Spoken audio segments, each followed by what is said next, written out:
Good morning, everyone. Thank you for joining us for today's webinar. I'm Jessica Gall, the Partnership Development Coordinator Vista here at Welcoming KC. Welcoming KC is an initiative of the Greater Kansas City Chamber of Commerce, Reach Healthcare Foundation, Welcoming America, and several other community organizations throughout the metro, working towards a vision of a Kansas City that is welcoming to all. Our strategic plan was developed by nearly 40 community partners across the state line, outlined by 6 framework areas. Today's event will be focusing on the economic development framework area, and specifically in the ways that the business community can hire and support refugees and immigrants in the workplace. Joining us today will be representatives from 2 local resettlement organizations and a local small business owner, who will all be offering guidance, sharing resources, and acknowledging cultural considerations when employing our new neighbors. I would like to point out that we will have a designated Q&A section to wrap up this panel. So please put any questions that you may have throughout this event in the chat, which will be monitored and later shared with the panelists at that time. With that being said, I'm excited to introduce today's moderator, Rebecca Baumgardner, the Vice President of Human Resources for the KC Chamber and Certified Diversity Executive. Rebecca, the floor is yours. Thank you so much and welcome everybody. Good morning. Good morning, ladies.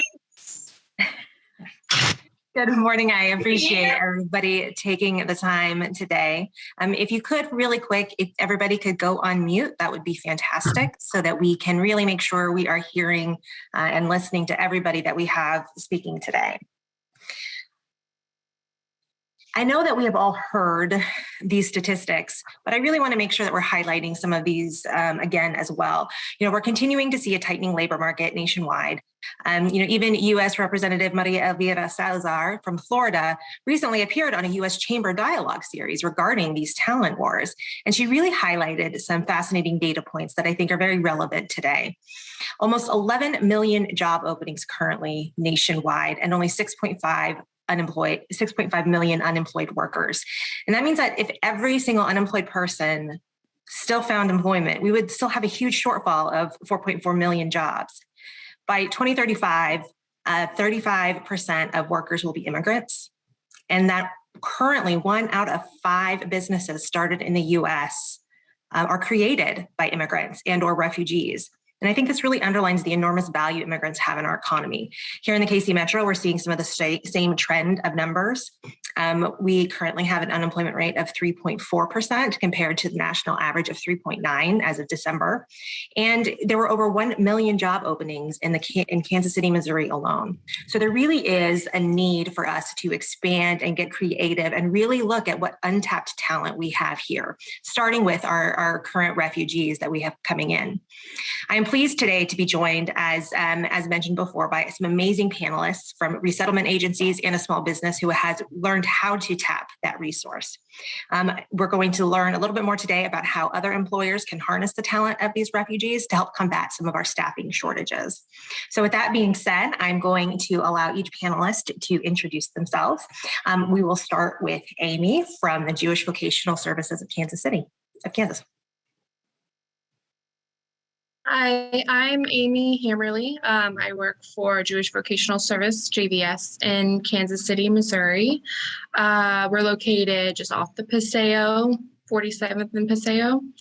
I work as the Refugee Employment Manager. I've been in this position for 2 years. I've been at JVS for 7 years. Before I was the manager, I was an employment specialist. So I was finding clients jobs, helping them retain jobs. I have a team of 3 employment specialists. Right now, I just hired 2 people that started Monday. So there's 4 of us that are helping our clients find jobs at this time, which is very helpful because we are extremely busy and we have many clients that are looking for work. So this is coming at a really great time. And yeah, I don't know. Is there anything else you want me to say? No, that's perfect. Thank you so much. Next, Jenny Cornfield from Catholic Charities. Jenny Cornfield, Catholic Charities of Northeast Kansas. We're located downtown KCK, 6th in Minnesota. I'm the Employment Services Program Manager here, and we serve both refugee and the general public.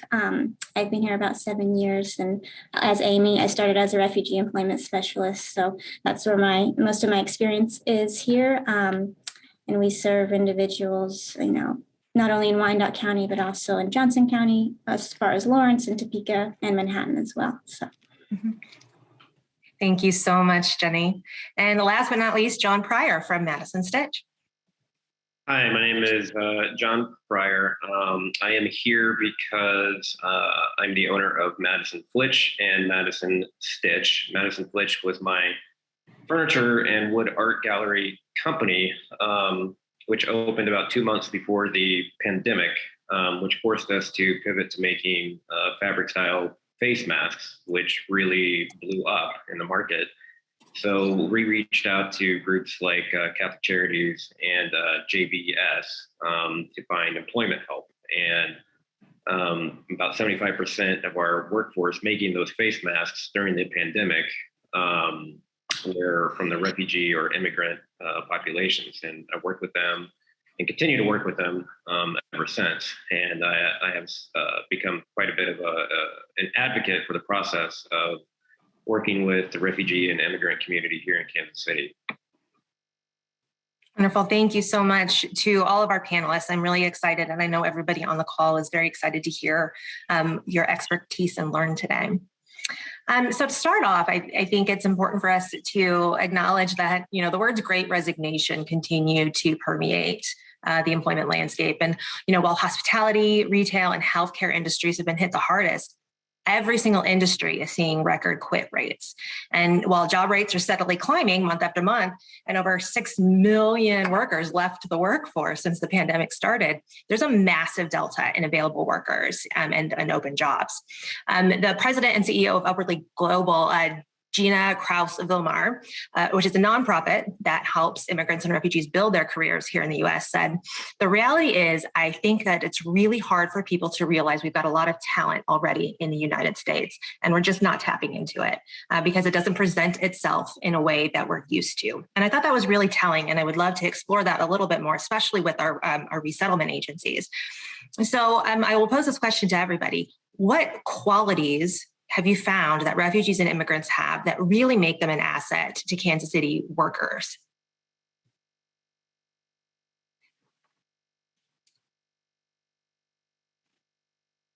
I can answer. Oh, I'm unmuted, sorry. Or yeah, John has worked with I'm in manufacturing, so I'm still getting used to the whole Zoom culture. We don't get all the time. But so yeah, I can start.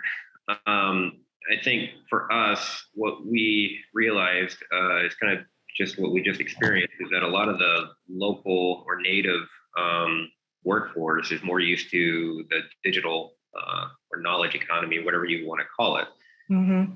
And I am in need of skills that people would call like traditional or craft-based or maker-based, where we needed people who could just sew and design things out of fabric and just whatever materials you had at hand.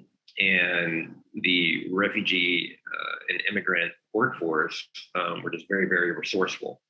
And they came up with a lot of the solutions to many of our problems that we had in our manufacturing processes simply by asking them. And that was very eye-opening to me because you just kind of assumed with the cultural and linguistic barriers that wouldn't be the case. But it's not, it really isn't true. Once you empower and give people a chance to solve problems, they can really step up. Excellent. Amy, Jenny, have anything else to add? Yeah, I would agree with John. I think that our clients have a lot of different unique skills like sewing or, they just come with a lot of different skills that they learned maybe from home or from being in the refugee camp that can help them to get a job now that they're here. And I also think they're very motivated by either all of this opportunity that they haven't had before or the fact that they have to provide for their family, and they quickly realize that getting a job is the only way, really. Mm-hmm. I agree with both of the panelists. I might also add that someone put in the chat too that they have a higher rate of entrepreneurship entrepreneurial spirit there, and create jobs as well. So in addition to being motivated to kind of contribute to the community, they also come here kind of already with debt that they have to pay back their airfare. And so that just adds to their motivation to work, and to be high earners. Wonderful, thank you. So for employers specifically, what incentives are there, whether that's financial or otherwise, are there to hire refugees and immigrants? In addition just to a diverse workforce and different perspectives that you're getting when you're bringing on people from other cultures, a majority of our new arrivals are under a category of the WOTC tax credit, which, it can give businesses, a little bit of a break. So that's something, that employers, both tax exempt and non-exempt companies of any size, can participate in. And I would encourage people to look into that if they're not familiar. I don't know if Amy might have anything to add, or John.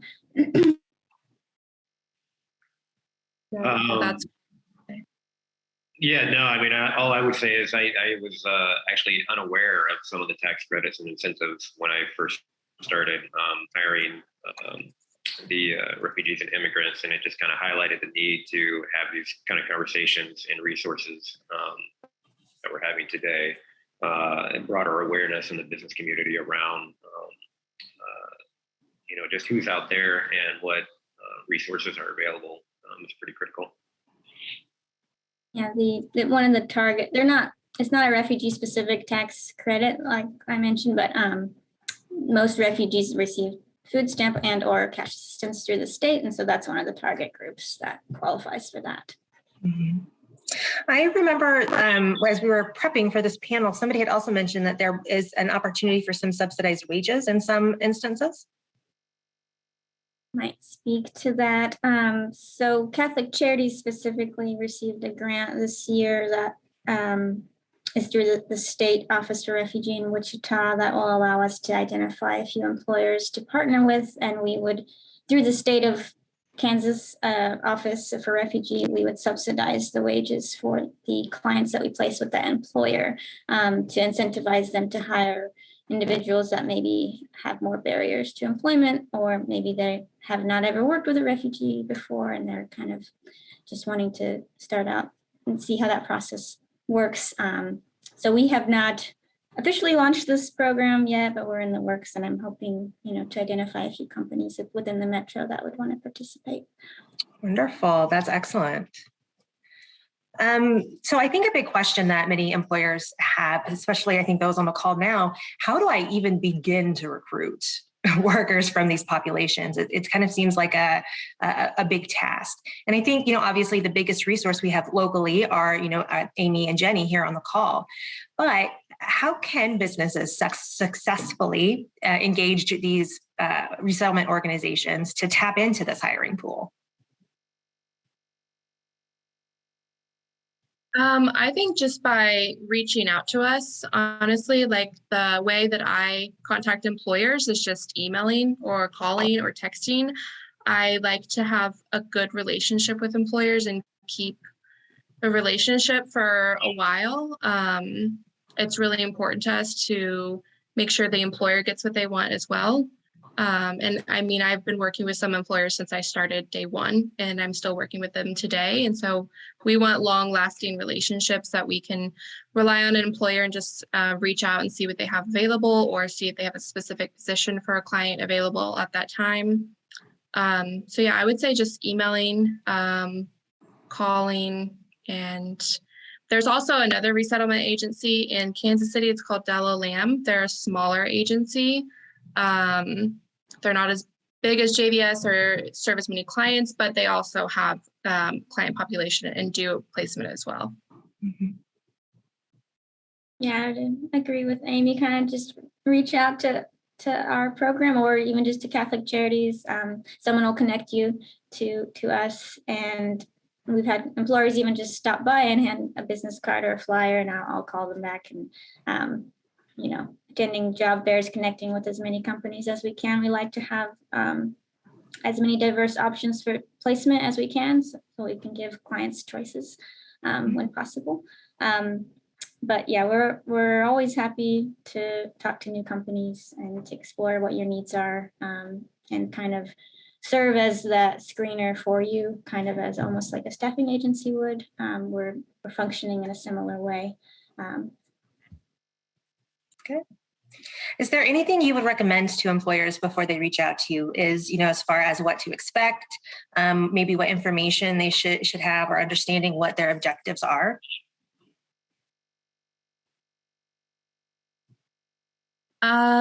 What to expect? Yeah, I would say just be patient with us, because a lot of the time when I'm reaching out to employers, I'm just like job searching. So I'm kind of going through the motions of what is going to work best for my client. And I want to place my clients at your company because, I want to help all employers. And I think I want to find the best job for my client. But yeah, and just to remember our clients have different types of barriers, and to be patient with them, and we'll work with you throughout the whole process, even after they're employed. If there's an issue, or if they're not really understanding the job, or if they need more interpretation or paperwork to be filled out, like anything like that, we help them, we follow them throughout the whole process. We help our clients up to 5 years after arrival. So Yeah. And if an employer is wanting, additional support around, understanding how to do a 9-9 for someone with a different status that they haven't been familiar with before, we're happy to walk people through that process. We're also here to give any kind of cultural sensitivity training if people request that. If an employer has never worked with a certain population, and we're suddenly placing 5 individuals from that company there, we've done that before, to get them, prepared with some different styles of communication for that cultural group and whatnot. And as Amy mentioned, yeah, we can be kind of as hands-on as you need us to be in the beginning and after placement, or we can be hands-off. It's kind of really what the employer's needs are, and we're here to meet them. So John, on the employer side, kind of tell us a little bit about your experience as far as, onboarding and getting them in the door and running. Mm-hmm. Right. So we had a need to essentially ramp up from about 2 people to 60 to 70 people in about 2 weeks. So it was a marathon sprint for about quite some time trying to figure all of this out. But in terms of like onboarding, we had to figure it out very, very fast because I reached out to JBS and Charities and anybody and everybody who could help. And I just had people suddenly show up to my door who were looking for the work.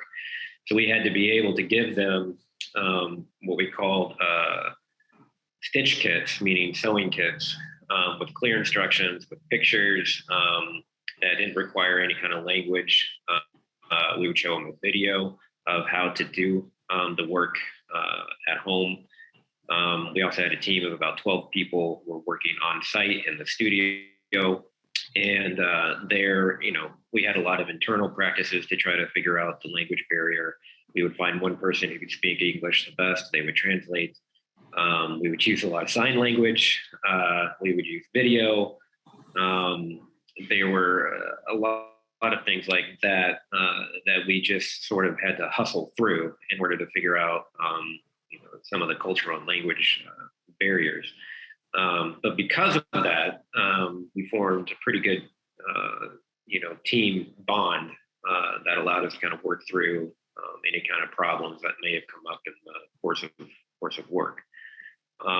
There are resources available through JBS and Catholic Charities in terms of translators, and we were pointed in that direction a few times when there may have been major cultural or language barriers.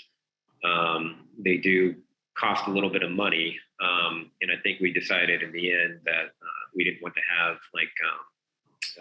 a part-time translator on site all the time. And that kind of forced us into figuring out sort of, bootstrapping communication. I think that the main issue there, or the main message there, is that we just figured it out. And at one time I started to try to learn the Burmese language because we had so many Burmese refugees, but I then learned that there's almost a dozen different languages in Burma. So there were literally dozens of words for just the word thread. And I couldn't tell who spoke what. So sometimes I'd be saying the wrong word to the wrong person. But it didn't really matter. You work through it if you have the patience and the ability to see people as part of your team. Wonderful. So I think, obviously, and it's things that, Jenny had mentioned earlier, really trying to give the refugees options. Refugees, they really do fill a critical need in every level of the workforce.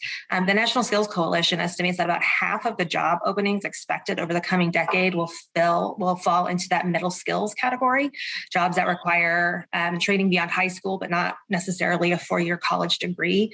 And then on top of that, you have, pending retirement of baby boomers, lower U.S. birth rates, and a shift, as John had mentioned earlier, to more of a knowledge economy. That's really going to leave us without some of those higher skilled workers as well. So this really can be a resource for all skill levels in most industries. So I kind of want to look into how the Kansas City area is incorporating into all of these different areas. So, Amy and Jenny, if you could speak to maybe what sectors do your current business partners make up? And is there a sector that you maybe just don't have a partnership with that maybe, anybody on this call can kind of raise their hand and see if we can't make some connections there? Catholic Charities side, we partner with largely like manufacturing facilities, production facilities, a lot of warehousing types of jobs, and some hospitality or commercial cleaning as well.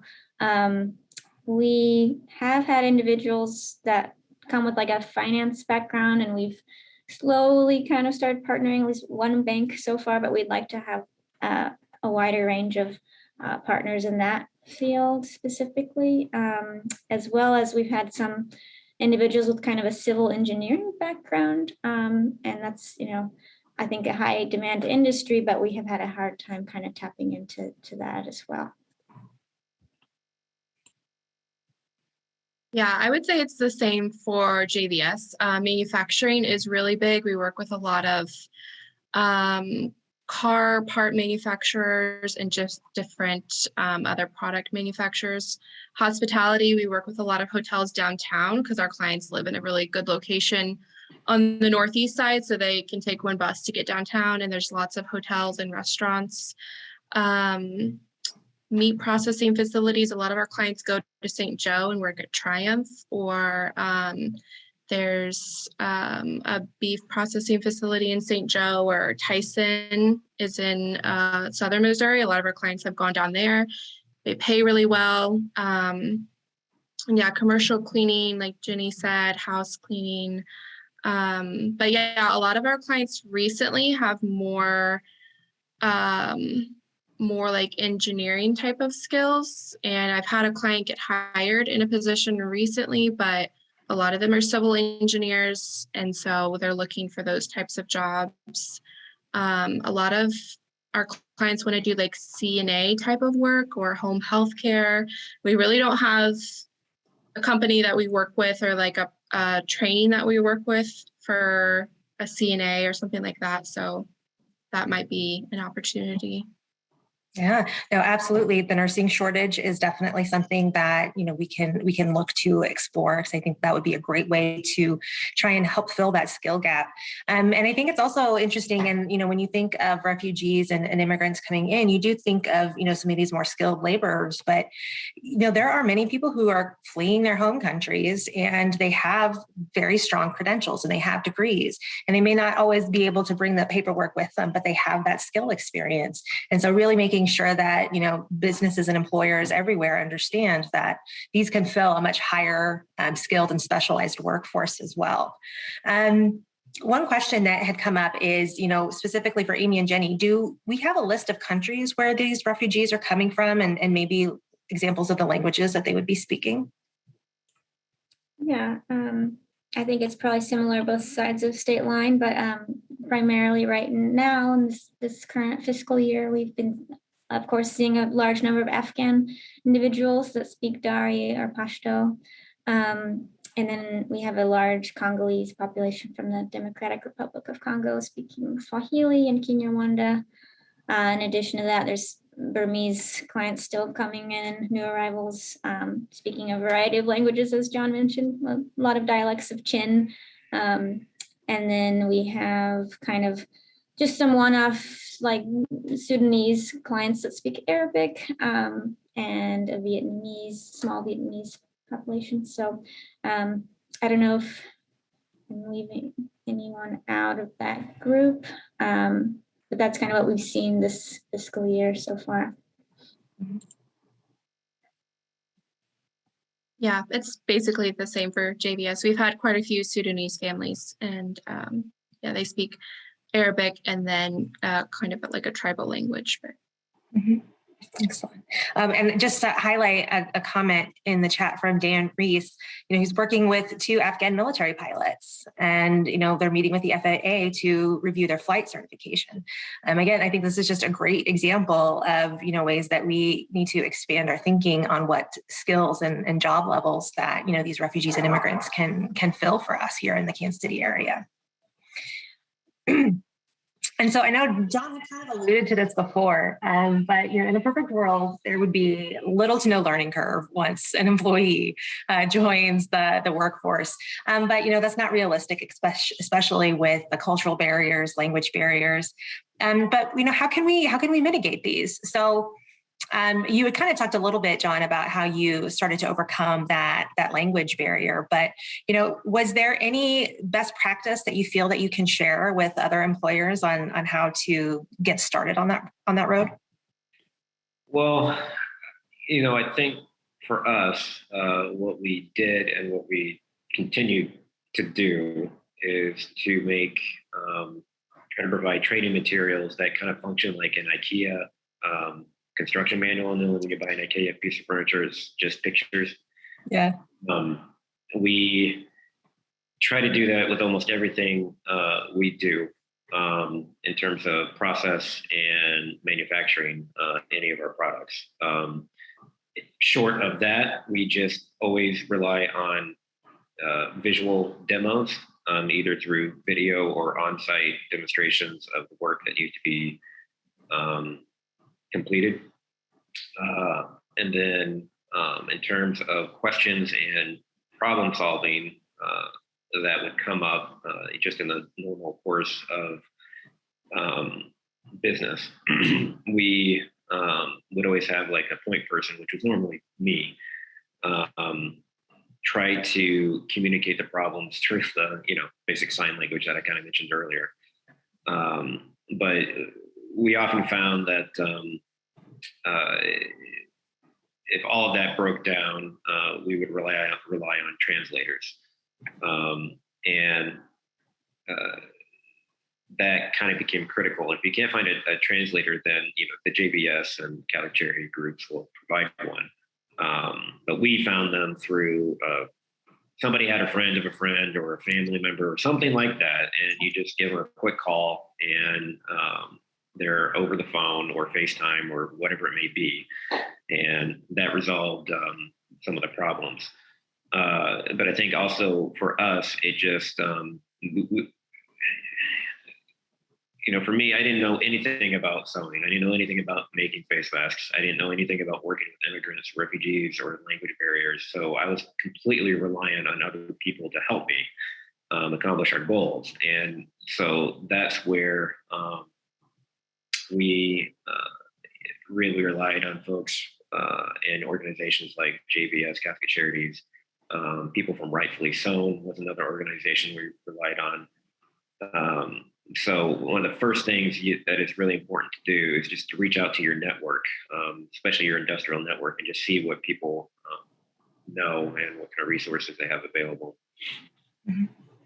Great. So kind of thinking about, those resources, whether that's translation services or ESL, and, are there any programs or skills training that any of the resettlement agencies or other resources in the Kansas City area can provide?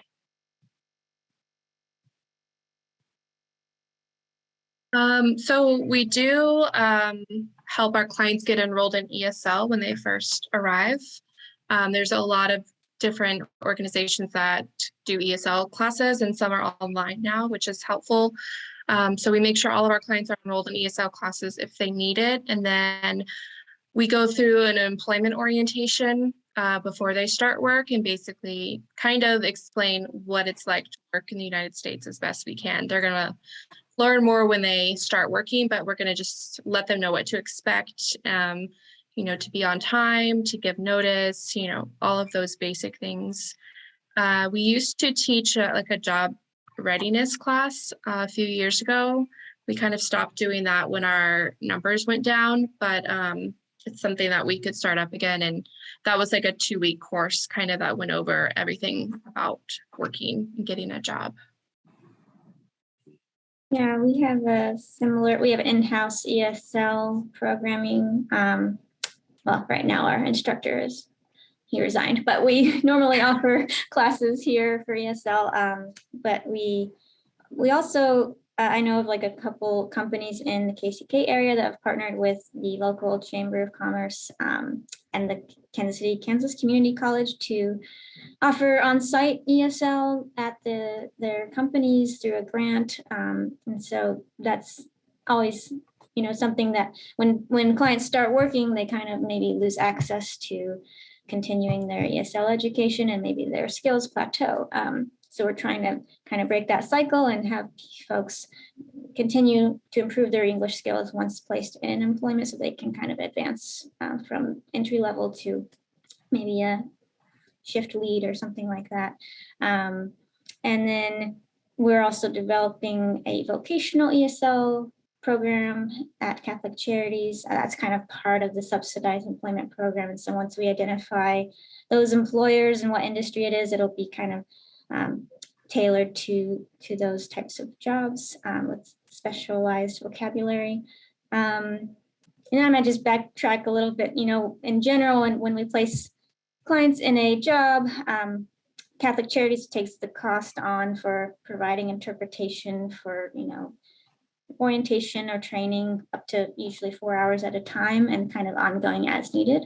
What we can't do is have like someone work alongside with the client and, for the first 2 weeks and be there for the whole shift and pay for that. But we do provide that service free of cost to employers for, the minimal, orientation and safety trainings and things like that. I think that was all I had to add. No, thank you. That's great information. I think another barrier I know that has come up quite often is the transportation barrier. What are available options for businesses to help, this workforce overcome that? Yeah, transportation is probably one of the number one barriers for our clients. Even though they live in an area where the bus is frequent and they live on the bus line, a lot of the jobs that pay pretty well or that they would qualify for or that have, a place where they could be promoted are not on the bus line, or they take an hour to 2 hours to get to. So transportation is always going to be a barrier, I think. We try to, start out finding them a job on the bus line and always say that they can, move up or move on when they are ready or when they have a car or when they have transportation. We try to have people carpool together to drive to and from work. I had a company that is getting an Uber for clients every day to work, and the money is just coming from their paychecks, but they're able to make it to work every day. So that's kind of what we do. We would love for companies to maybe like bus a bunch of clients that live in the same area to and from work, if that is ever possible. We have done that in the past, but it's been a long time.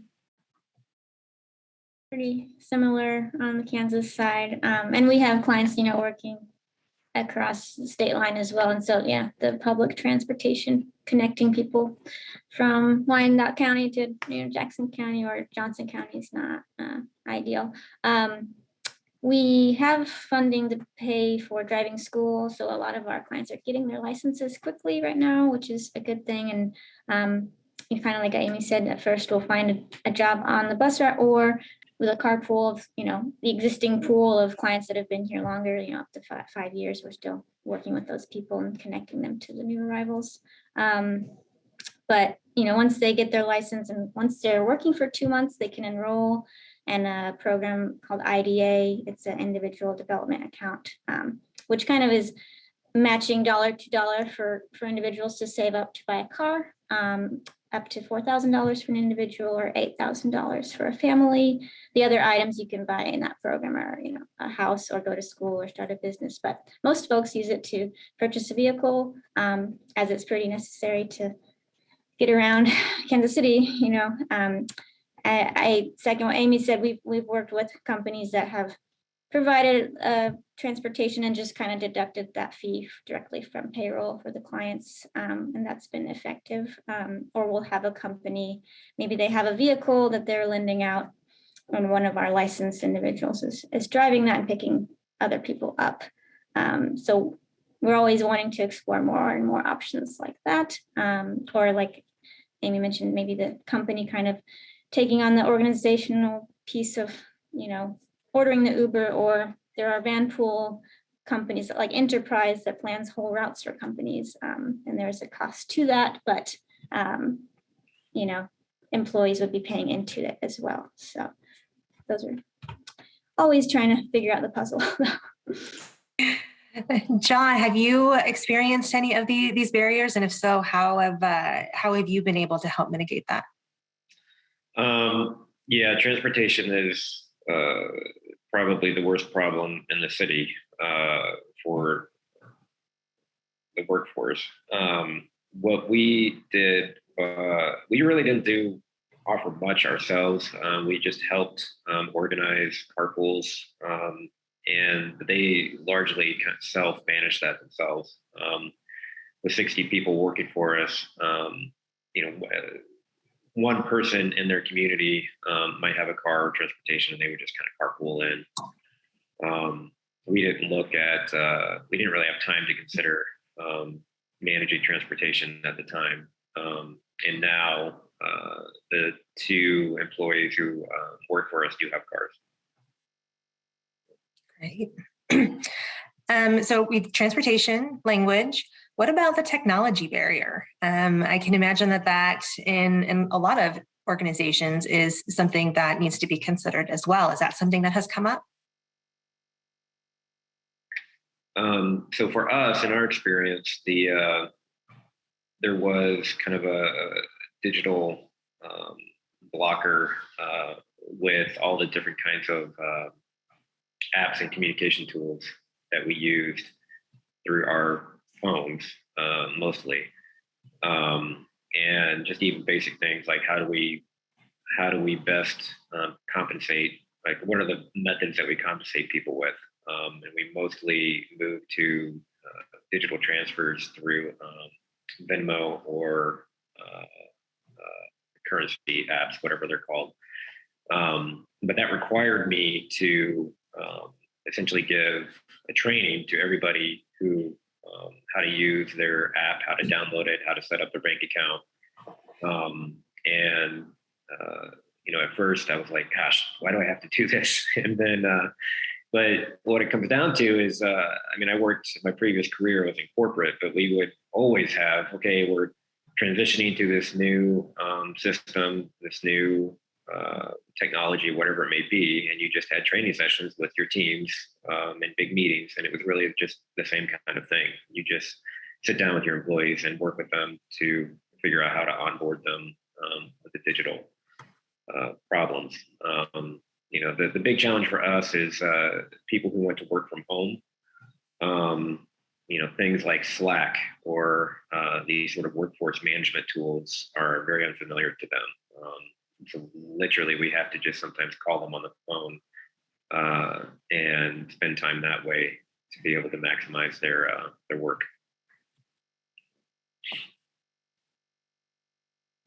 I will say the process for applying to a job is largely digitized now. And so, I mean, we're here to help with that for the client, but if there's someone maybe that's been here a couple more years and we're not necessarily working with them as regularly and they're asked to do a Zoom interview or something, it's a challenge. And so I think employers kind of being receptive to that and knowing that there are barriers there that, maybe because they can't do a Zoom interview doesn't mean they can't do the job. We do help, get access to laptops for new arrivals through some federal funding, and we have some digital literacy education here, but, it's not always enough for ongoing use. And then that, internet access is a whole other issue that we're trying to solve, but, hundreds of people, it's difficult to make sure everyone has that access. So I guess that's not really an answer to what the problem, but just something to think about. Oh, just another layer. Absolutely.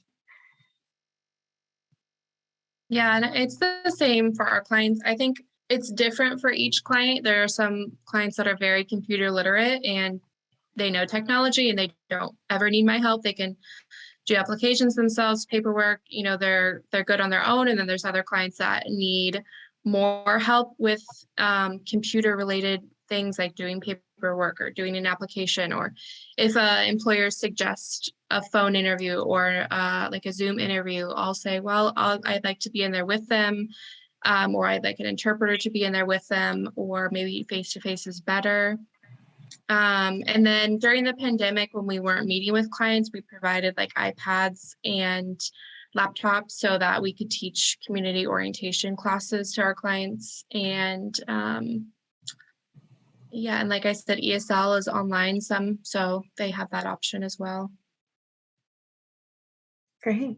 So one question that has come up in the chat, and I'm not sure if anybody here has an answer to that, but it's definitely something for us to look into. But is there a contact for the bus line to speak to about adding stops in the suburban area to give more opportunities of employment? Is that something that has been addressed, thought of? Is that something that we think is possible? I think it might involve going through like the local municipality or, other authorities outside of the transportation authority. But there are resources within like KCTA that, that they have navigators, but, so I've felt like there's a gap there, when they say they have people that will go on the bus route with individuals and help them figure out their route, and it's never successfully happened for our folks.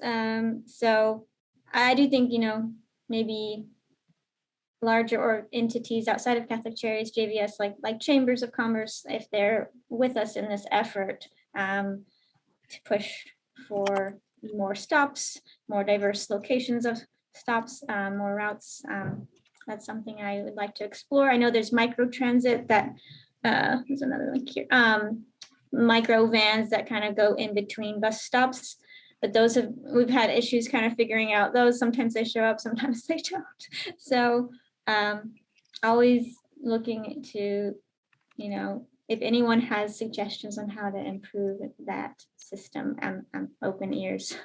Absolutely. I think David Johnson at the Transportation Authority is probably the best contact. I know he's working on those kinds of issues, but highlighting exactly where they need to be. He's always the right guy to go to. Excellent. Yeah, and somebody put that in the chat too. So that's actually, that was you, John. So that was great. So thank you for that. I think that's some wonderful information. As we begin to power map to try and figure out what levers we can pull in the community to identify who can we count on and who can we connect with to make some of these necessary changes. That's amazing information to know. So and kind of along that line, and this is for all of our panelists, what or how do you envision, nonprofits, businesses, the wider community as a whole? How do you envision us all collaborating together to create some of these new either training opportunities or ways to overcome barriers for the refugees and immigrants?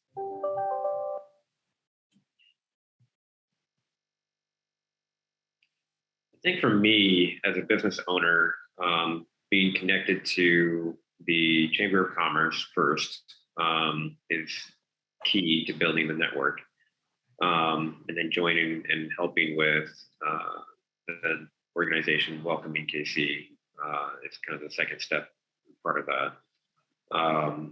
And I think as a business owner starting out, networking and trying to connect to different organizations that are working on different things really than I am was not top of mind. And I've always kind of hoped for a more accessible toolkit or portal or resource, online resource that would just kind of give me, okay, here's a list of organizations, here are the boxes that you need to check off to get connected with people.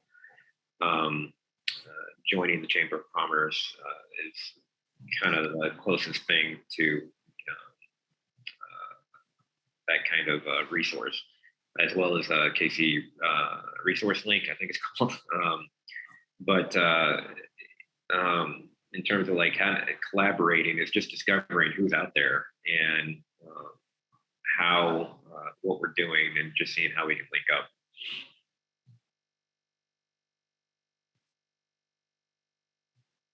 Great.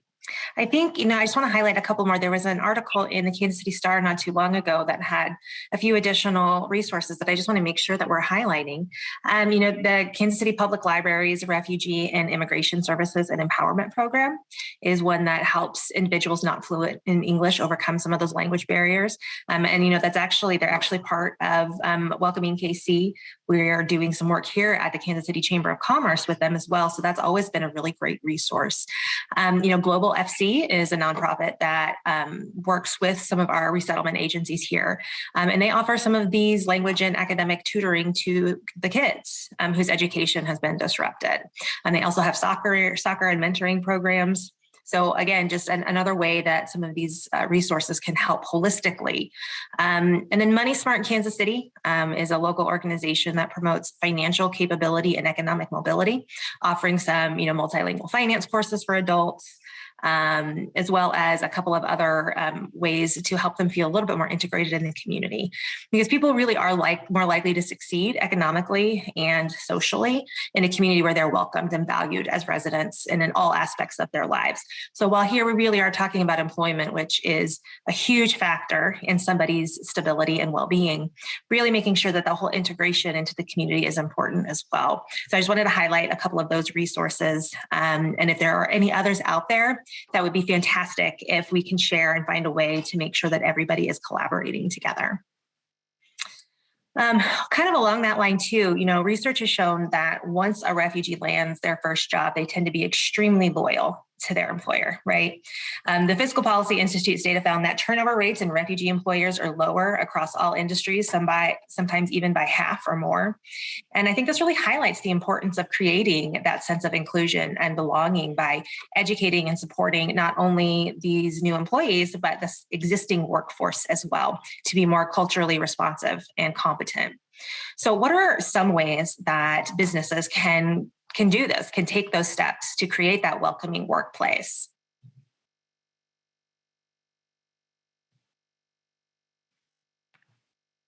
I just think they could be open to, hiring people from different cultures, different backgrounds, speaking different languages, kind of being patient with them and kind of just learning a little bit about them. And I think Jenny mentioned this the other day, and a lot of our employers do it now, is just kind of learning a little bit of their language or learning like a greeting or, just learning a little bit about their culture and their story will make them feel, welcome, and you'll get to understand them as a person a little bit more. I also think making an effort to say their name as they pronounce it in their language. It's not always going to come out as maybe the way that they're saying it, but I have seen companies where they just say, oh, I'm just going to call you this, or I'm going to give you this nickname, which I think is not the most welcoming way to bring someone on. And then other things, if you're having like an event for all of your employees, like a staff meal, just making sure there's culturally appropriate food items there to make everyone feel welcome. And, you know, in instances where people may request prayer time, kind of like having conversations up front about what that might look like, rather than, you know, waiting for a problem to arise and it become a, you know, behavioral or, you know, performance issue. We want to address those concerns up front and kind of see what we can do to accommodate any religious needs. Yeah.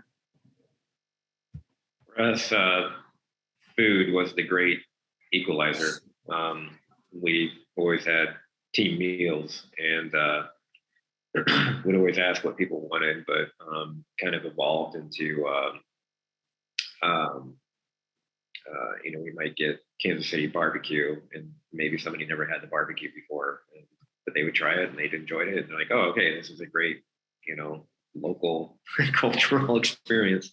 But then some of the team members would bring their own dishes in to share with the team. And food just kind of became a way to communicate our attitudes toward each other. And so in that way, it's kind of the same things you might do for anybody else to welcome or make them feel comfortable. Yeah, excuse me.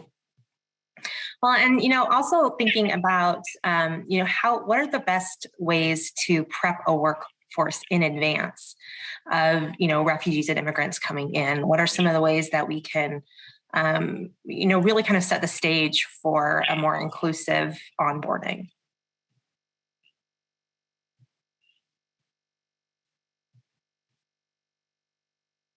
Well, we have an employee at JVS, and she does cultural competency training. So if an employer ever would like her to come and speak and give kind of her presentation on cultural competency, I've been through it and it's really helpful, and you would learn a lot if you haven't ever done it before.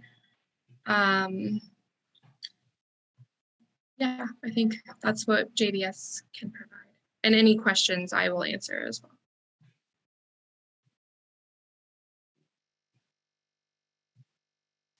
Excellent. Thank you. What are some of the additional tools and resources that maybe employers aren't thinking about, as far as this is probably something you should have in place? You know, I know, John, you had mentioned something about having, you know, part-time translators or looking externally for that.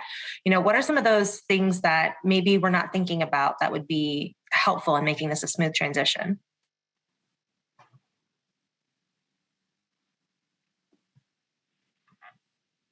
So you're thinking about like additional resources or tools that would bring someone in, make them feel comfortable in the environment that they're in, right?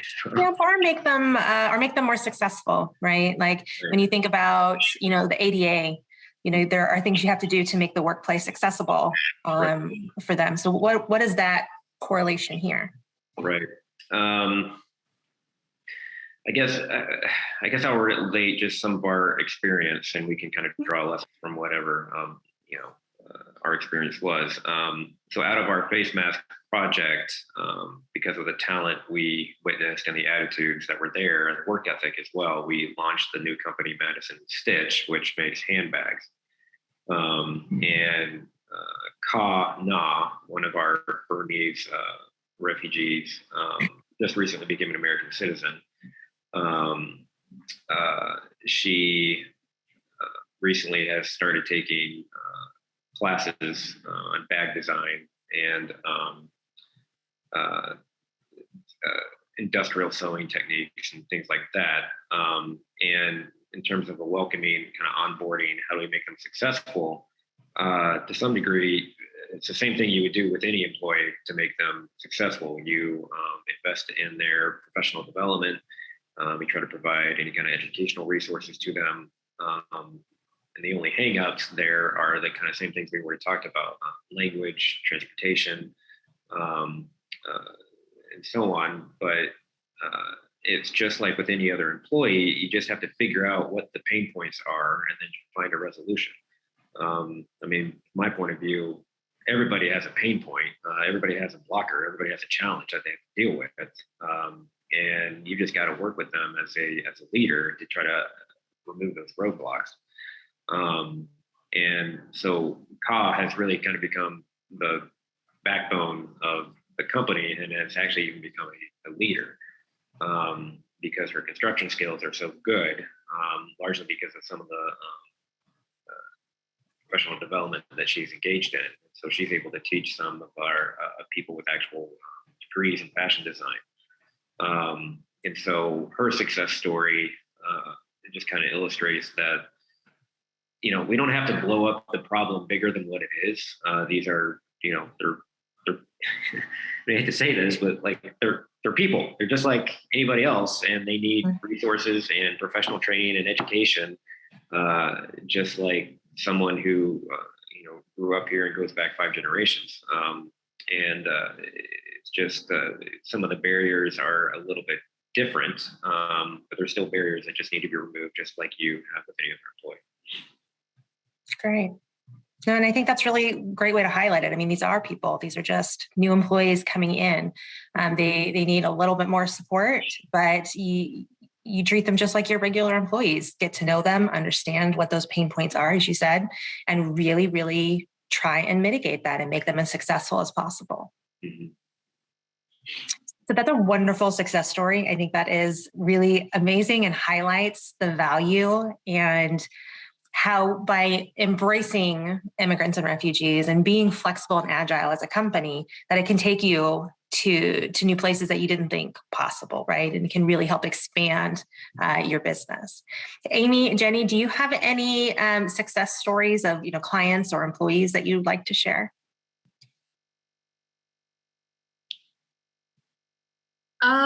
Yeah, I mean, we have a lot of success stories. Like I said, I've been doing this for 7 years, so I have a lot of success stories that I could share. I think just recently, just with our most recent arrivals, you know, like I mentioned, a lot of them are more educated and more experienced, and I know that they really want to get a job like they were doing in their home country, and it's not always possible right away.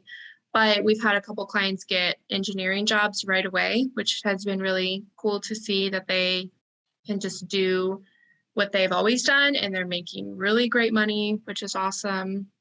And then, you know, I've had a client, he went for a sewing job, had the first interview, didn't get hired, but then I went back to the employer and I was like, just give him another chance. Is there another position he can work in? And then he can work his way up to be in a sewing position. And I brought him back in and he ended up getting hired, so he can just, you know, work his way up to a sewing position, even though that's not where he started.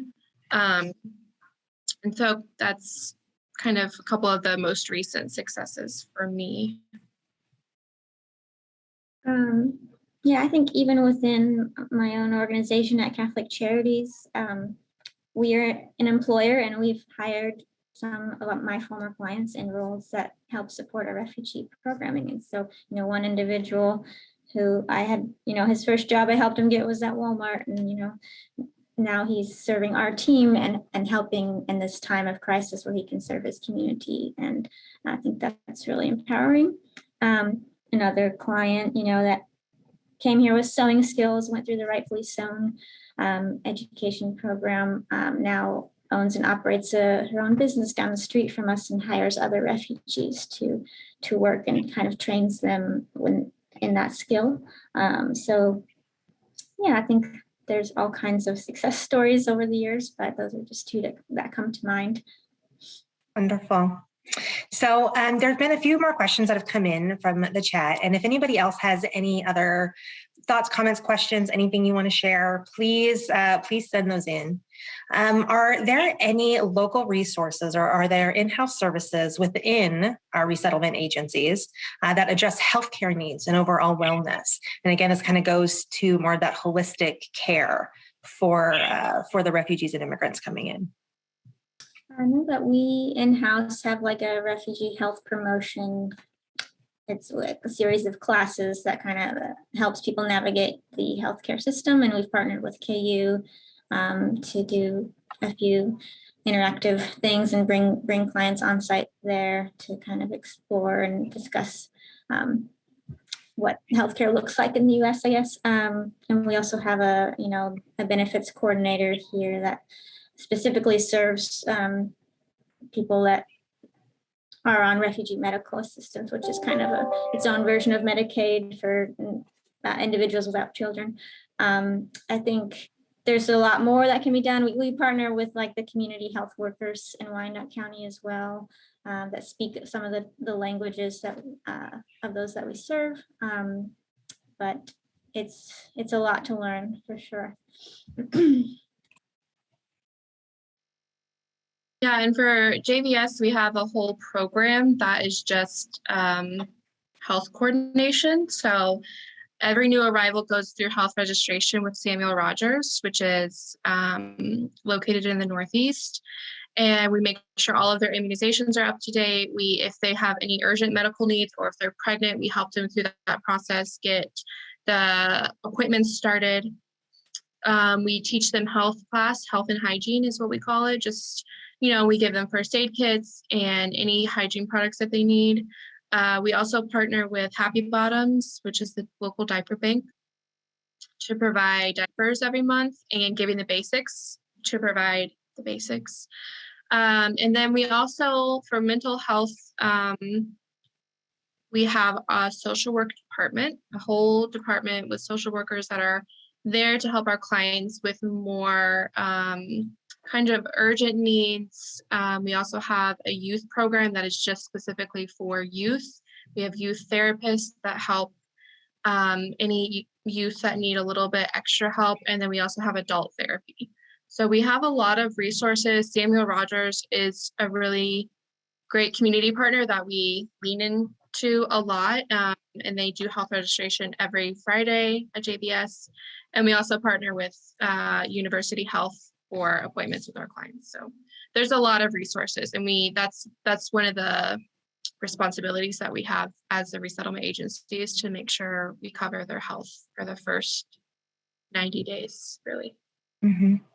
And I think, something that, came to mind as you were talking, both of you, is how are we supporting the whole family that comes over? Obviously there's, the working adults, but then, there's also sometimes children involved. And what are some of the support and resources that both the business community and our agencies here give or provide to help with that whole family? Catholic Charities has a program called Refugee School Impact, which kind of helps enroll all the kids in school and coordinate like parent orientation, so they know what to expect and how to participate and be active in their child's educational journey here in the U.S. Outside of that, we have a pregnancy program that serves new mothers, not just refugees, but across the agency, and kind of educates them on, the process of having a baby in the United States, giving them supplies, sleep training, and all of the car seat training and all of that. But I think there could be more programming that's more family focused for sure. I don't know if JVS has any other services in that regard. Yeah, it's kind of the same. I mean, we help our clients go through school orientation or enrollment. We have our social work department helps with that.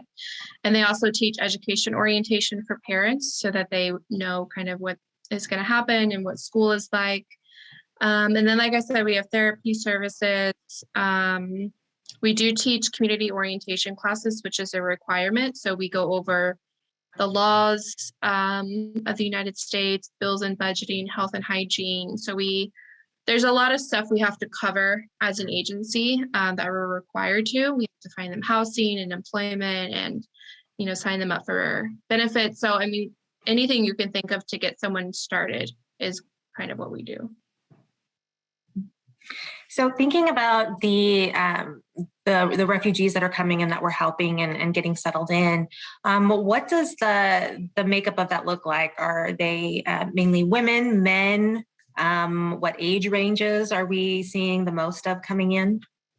I'd say all over the place. We serve a lot of women in employment services. A lot of both members of the household are seeking jobs, and so we're not heavily focused on men more than women. I would say it's pretty equal, and as well as age.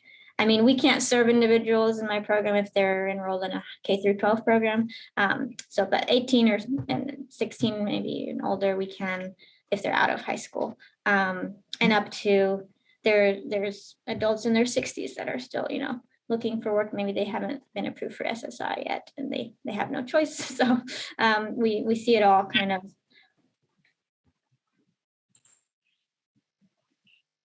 Yeah, it's same for JVS. We help anyone, man or woman. They have to be 18 or older.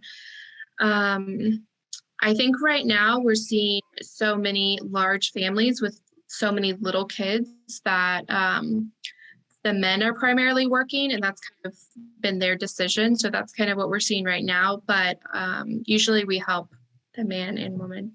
Doesn't matter. Mm-hmm. And somebody had mentioned in the chat,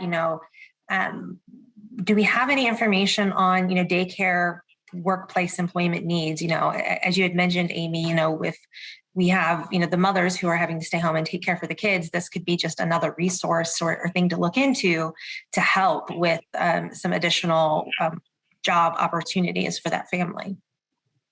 Yeah, daycare is always a challenge. I know there are subsidized options if the clients are receiving cash assistance through the state.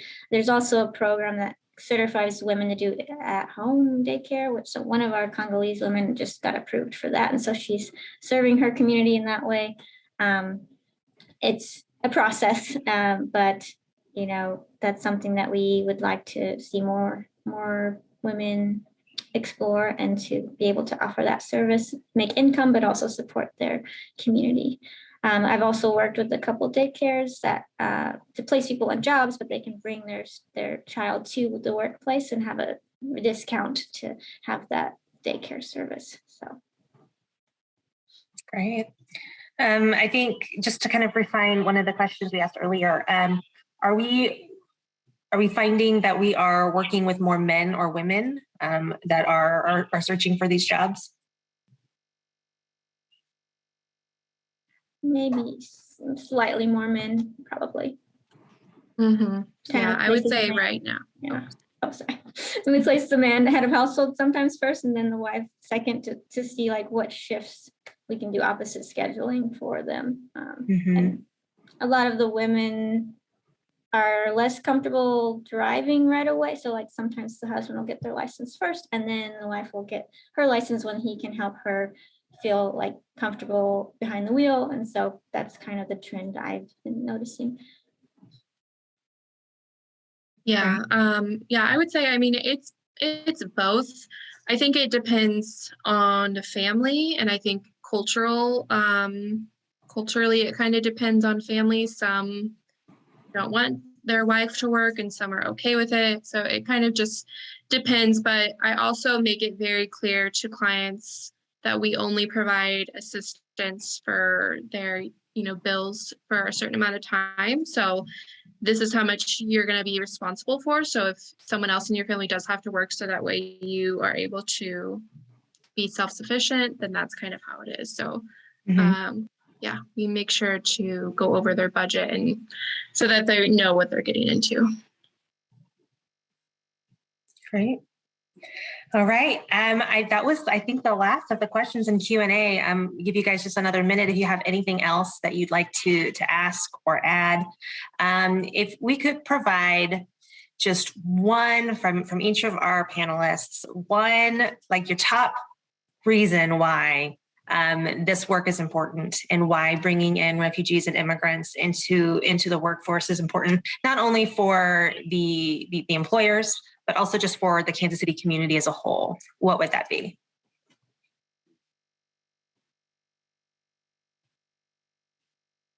it's hard for me to say even just one thing.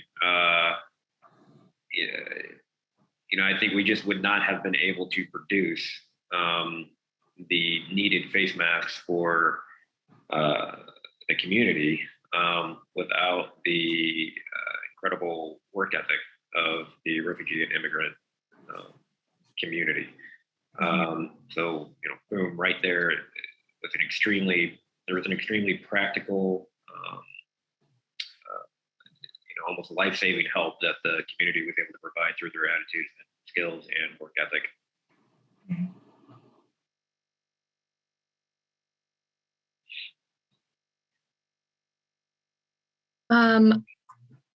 Trying to think, that's a big question, but I always just say that I am proud to give our clients some sort of opportunity that they've never had or they may never have had. And I think they have a lot more opportunity here, and they are very willing and excited to take it. And they want to work, they want to get a job, they have that weight on them to provide for their family, and they're very proud, so they're going to do anything they can to provide for their family. And I think they're pretty resilient. I mean, they're in the position they're in because they've been through a lot in their life. But yeah, I mean, I think they're hard workers, and they can provide a lot to a company if you just give them a chance and are willing to work with them and willing to be patient. I agree with that. I think, refugees want to give back to their communities and feel a part of their communities, and have that sense of empowerment. And I think they bring a lot of unique perspectives and new ideas and innovation. So, great. Another question that has come up, and I think, Jenny, you had referenced this at some point. Has there been any experience in placing the mothers and their children of our new neighbors women in daycare workforce?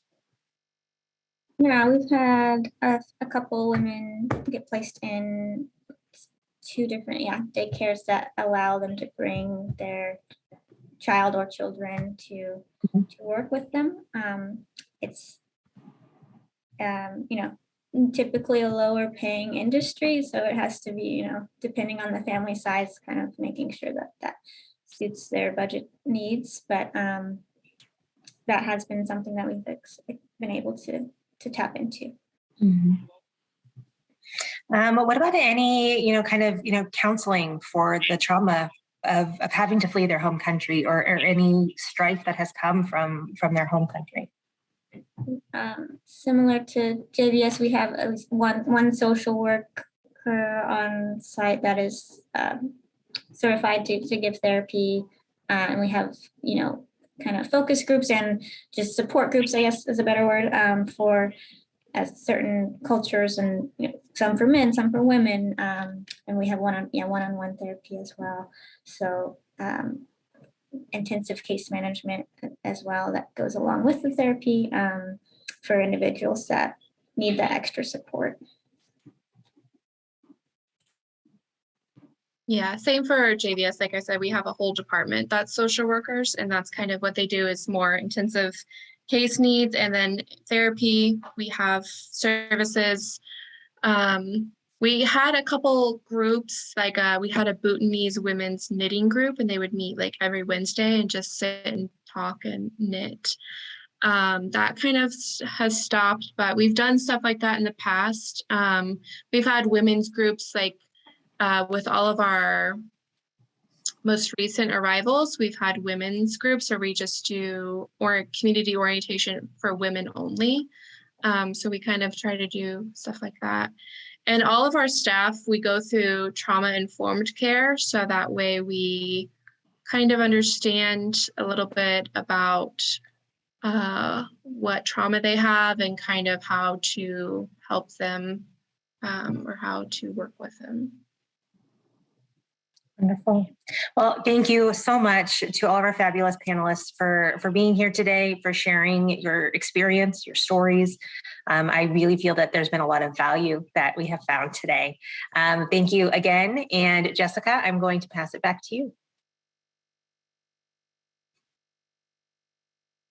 Got to unmute myself.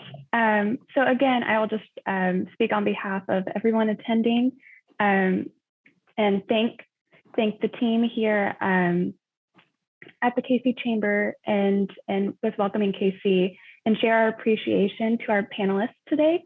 So thank you again, Amy, Jenny, John, for sharing your expertise with us and beginning this conversation on how the business community can engage with our new neighbors and address the challenges to Kansas City's workforce. I also want to extend a huge thank you to Rebecca for moderating this discussion and for everybody in attendance today, which speaks volumes towards the commitment of this community to create a truly welcoming and intentionally inclusive workplace environment. So quickly, before signing off for today's event, please be on the lookout for a follow-up email with information from our panelists, as well as a participation survey and an invitation for an in-person job fair coming up in early April. So there will be more details to come. So again, thank you for spending your morning with us, and we're looking forward to working with you all along our journey of making Kansas City welcoming to everyone. Thank you.